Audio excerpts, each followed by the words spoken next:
looking at what we're doing and the success or failure of a well being luck. You ought to know what you got before you ever frack it. You ought to know what the resource is.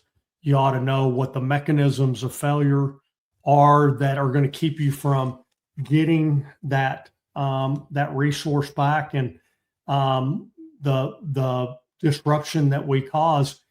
It is predictable, it is measurable, and the results that we get are the promise that we can provide.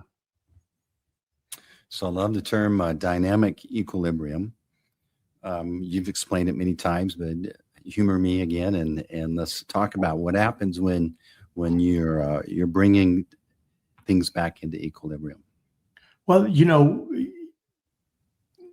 one of the things that nature does, and equilibrium is evidence of that. It's a natural law that when things get disrupted from a state that they are in, where there's not wanting to be a transfer of electrons, there's not wanting to be an environment for materials to change from one state to another, that's a place of stasis or equilibrium.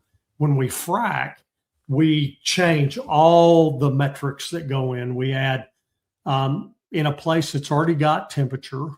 In many ways, it's got some pressure, but we increase the amount of pressure, and then we introduce a fluid that is full of oxygen. So we've got a state of the geology where it's called an anaerobic state. It's without oxygen, and we put that in there, and oxygen